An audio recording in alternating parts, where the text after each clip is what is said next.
This is Hidden Killers with Tony Brueski. Here now, Tony Brueski. When you start digging into the darkest corners of the Kohberger case, one name keeps floating back up like a bad penny. Pappa Rodger. For nearly 3 years, that handle haunted online forums with eerie accuracy, chilling predictions, and a tone that made you wonder if the killer himself was hiding in plain sight. Was it Bryan Kohberger? Law enforcement now swears no. They've said flat out, after what they call a deep dive, that the IP addresses didn't match. Case closed, right? No. Here's the problem. If you've been following this case closely, you know nothing about it has ever felt simple or tidy. And when you slap a phrase like deep dive onto an official denial without showing receipts, without letting the public see the warrants, the metadata, the IPs you're even talking about, and with no mention of VPNs, it leaves the rest of us standing here asking, okay, but what exactly did you look at? Because let's be honest, VPNs exist. IP addresses can be masked, blocked, and if we're learning anything about Kohberger, it's that he was meticulous about scrubbing his tracks. There's plenty of other data they didn't have either. So it doesn't really surprise me to go and assume that, well, he scrubbed his tracks clean enough that you can't say definitively that it was Kohberger, but I believe you sure as hell can't say it wasn't either. I'm willing to be proved wrong on that if you can show me who it was then, other than we don't know. Because if you don't know, then you don't know. And that means it could be him. That's where the frustration comes in. If it wasn't him, then who was it? Because the parallels are hard to ignore. Pappa Rodger wasn't just a loudmouth online. It was combative, argumentative, almost desperate to prove superiority. Sound familiar? The exact same energy shows up in every single account of Kohberger's personality. The man couldn't walk into a classroom, a social interaction, or even a traffic stop without trying to one-up everyone in the room. Then there's the detail that really sticks, the knife sheath. Before that piece of evidence was ever released publicly, Pappa Rodger was out there talking about it like it was common knowledge. It's not a lucky guess. It's either insider knowledge or someone with an uncanny ability to crawl inside the mind of a killer. And when you line up those breadcrumbs, the personality, the behavior, the timing, suddenly that official deep dive feels a lot less conclusive and a lot more like a loose end they'd rather sweep off the table. So where does that leave us?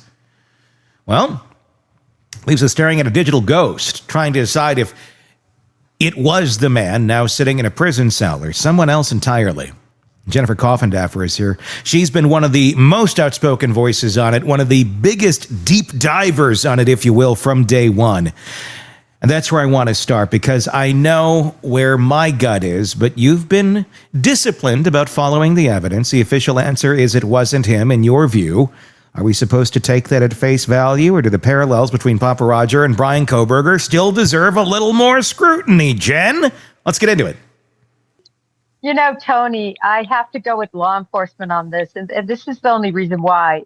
And the reason I know why you're not is because you can't see that evidence before you, and I can't either. And that's frustrating to me. I want to see every subpoena or search warrant. You know, this case was mostly done via search warrant to get court orders as opposed to subpoenas, which was smart. So I want to see that search warrant. I want to see everything to do with metadata, all the VPN, what services Kohberger used. I want to see his IP address information, everything I want to see to really be convinced. But because they have come down so dogmatically, I just feel like I have to respect that they did everything properly and that they came up with the correct result. I tell you, though, every time I go back and look at Pappa, I was just reviewing all my tweets that I did about him for all those months. It's eerie. It's so eerie. What were you finding? And because you were going back and you probably more than anyone have dug down this rabbit hole and have come up with a lot of evidence that certainly made me believe it was him and many others, and I'm still there. What have you been finding now, retrospectively looking at this, comparing some actions outside that we know were Kohberger with then how things reflected over on the Pappa Rodger end of things? Well, one of the things that I always thought was fascinating was we all know about the survey that he sent out to criminals that was very, ask all these questions and lined out everything about crimes, right? Well, what was interesting is when you juxtapose them against what Pappa Rodger had to say and the questions that Pappa Rodger gave on his platform. And it's hilarious. As an example, at DeSales University, why did you choose the victim and target over others? And then Pappa Rodger would say, why did the killer choose that house over all the others in the area? What do we think the entrance point to the crime scene was? So, and there's many examples of this where the questions exist and then Pappa emulates that. Another one, how did you leave the scene? Were you leaving, was there anything you did after you left the scene? And Pappa asked, do we think the killer took anything from the house? How long do we think the killer was in the house? So he lines things up very much with that survey he did. Why did you choose the victim or the target over others? And this one is really eerie. This post I did months and months, or a year and a half ago. He says, regardless of what has been released, I believe this is a sexually motivated crime, which is, of course, what many of us believe and have always said.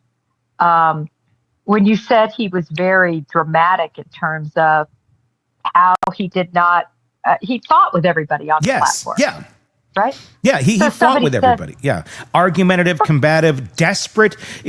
What I heard a lot of was, and what you saw if you look back, very desperate to prove himself to everyone else in the group, which seemed to be pretty much how he acted around human beings in real life as well. Everyone who has accounts of being with him, they describe the same type of guy. And Kohberger doesn't seem all that reinventive of a personality. There seems to be one mode for Kohberger, and that's Kohberger mode. So I'm not surprised that this online persona seems to have the exact same type of personality as Bryan Kohberger does, and seems to happen to have the same profile picture as Bryan Kohberger, which, there's that. There is that. Yeah, one of the things, I don't know if you recall this, but there was a huge amount of consternation for some reason about the blood that was coming down the wall. Yeah. Now, to me, it was obviously blood. It wasn't rust, but there was this huge debate going on social media. Someone wrote, for crying out loud, that's rust dripping on the foundation. The blood theory was debunked in a matter of days. Stop posting about it. And Pappa writes, prove it. And then he gives some time, and then he comes back and he said, didn't think you could. Jesus. Yeah, that's not him or anything at all. The VPN masking thing. I mean, they when they have come out and they've given their statement, they always do cite that, we did a deep dive. They didn't even mention VPN, but they talk about IPs. And really the answer probably, and I do believe they dug as far as they can. I'm not criticizing them for their dig. I'm criticizing them for their answer of it couldn't be him. It's not him. There's a big difference between that or we just couldn't come to the conclusion. We couldn't undetermined, I think, seems more like a definitive answer to give if it's a VPN involved. Because, no one's going to get past that. Like, you're not going to figure it out if he was using a VPN. And what we know about him is that he was really scrubbing his tracks as he went along the way. So it's not insane to think that as he was communicating out there, if it was in fact him on these servers, that he was using a VPN. Of course he was. Well, there are specific companies, obviously, that offer these VPNs, and they're numerous. Yeah. And certainly the FBI and law enforcement has the ability through court order to get information related to VPNs. Where it gets dicey is when that VPN is routed to any sort of server that's out of this country. There you go. And that's a lot of VPNs, and it would not be hard to do it. That's a lot of VPNs. And I would think, just judging from how detail-oriented he was, that he probably knew which VPNs those were, which providers. I'm sure he researched it. And I'd say that because we don't have much on his digital trail like we would have expected. Exactly. I mean, I have a VPN app on my phone. I can log into another country and run things through that if I wanted to. You can pick. You can actively choose. For folks who don't know how a VPN works, a lot of them you can actively choose where that IP address is, where it's flowing through. So you can pick. Usually, you want to pick something close to you because you have a faster connection. But if you really want to hide it, I could pick Australia or something, just as Kohberger could, or anyone could. If you're trying to hide your trail or your tracks or something, or whatever reason you may be using a VPN for, and that to me is just, I don't know. It seems like there's a really easy explanation for why we couldn't get much further than we could identifying who Kohberger was. The Pappa Rodger's account, as we know, very combative. One of the biggest points the account mentioned was that sheath before it was publicly revealed. Some people have criticized that, saying, well, that was a good guess. They were talking about a fixed blade knife. Well, the fixed blade knife is an easy guess. That would be one I think most people could throw out there. But talk of the sheath? I mean, still, that really, again, you got that. You got the profile that looks like him. You got the personality that seems to be him. I don't know what more we need. If we were trying him at court, are you Pappa Rodger? I think the evidence points to it being Bryan Kohberger. Well, and I want to quote that exact knife sheath post by him because it is eerie.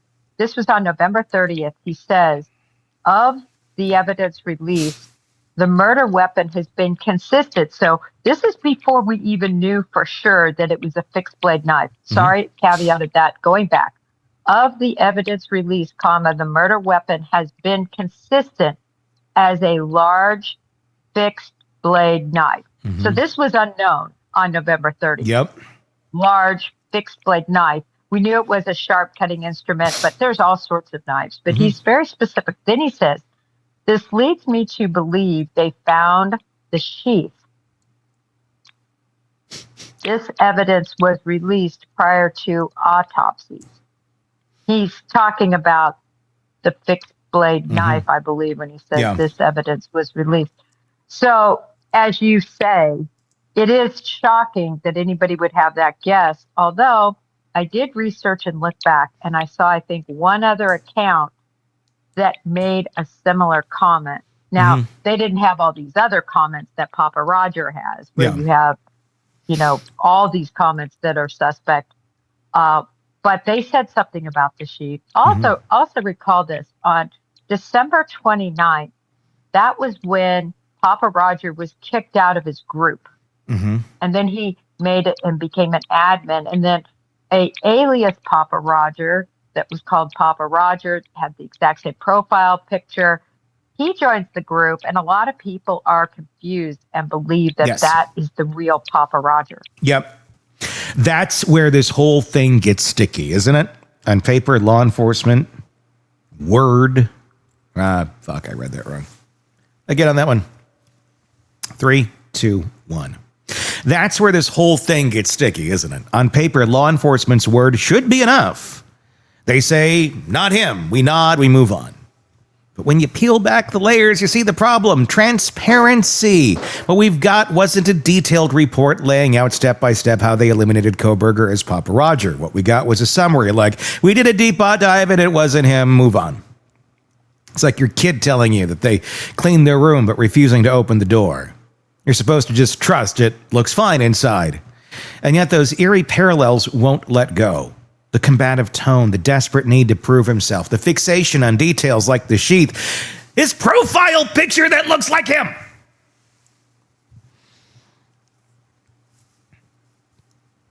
That's not casual internet chatter. That's a profile. It's a pattern. It's a reflection of someone's inner wiring.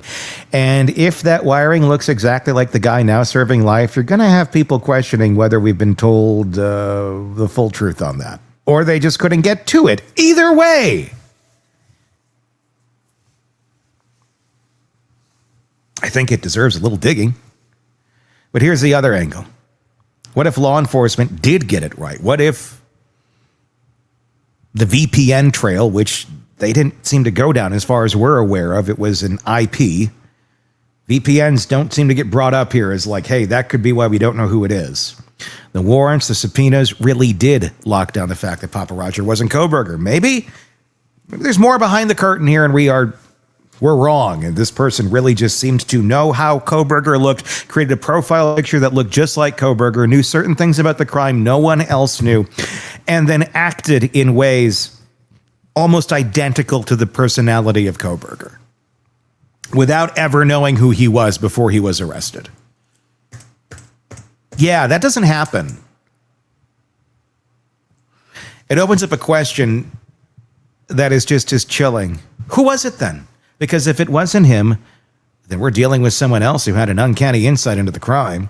Someone who had either guessed with surgeon-level precision, psychic almost, seeing a vision of Kohberger in their mind and going, that's the profile picture I'm going to use. And it happens to be Pappa Rodger that we're going to call him, which is in turn a nod to Elliot Rodger, the incel, because Kohberger's not making nods to everyone else in this whole crime either.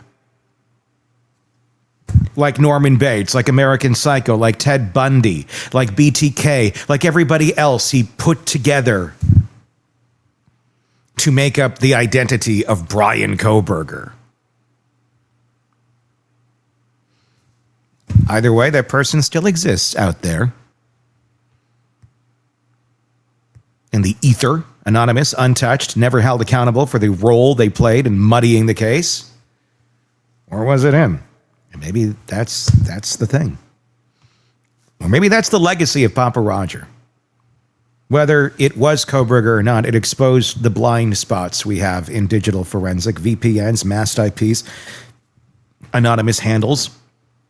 They aren't going away. The next Pappa Rodger is already out there in some form, dropping cryptic notes while hiding behind the same digital curtain. If law enforcement can't convincingly peel that back, we're going to see more of these ghosts haunting high-profile cases. So we better get better ghost detectors going on here, shall we? For me, the takeaway is this: absence of proof isn't proof of absence. We might never get the hard receipts we want tying Kohberger to Pappa Rodger, but the unsettling truth is that the voice that taunted, predicted, and argued its way through the early days of this case still matters, because it shows us what evil looks like when it cloaks itself in anonymity. And more than anything, should keep us paying attention. Tell me your thoughts in the comment section on YouTube. If you're not there already, just search Hidden Killers with Tony Brueski and you'll find us there. You can do that same search wherever you get podcasts and find us on any podcast platform as well. Hit subscribe while you're there so you don't miss any of our discussions and coverage of this and the many cases we cover for you here at True Crime Today and the Hidden Killers podcast. My name is Tony Brueski. We'll talk again real soon. Want more on this case and others? Then press subscribe now and don't miss a moment of true crime coverage from Tony Brueski and the Hidden Killers podcast.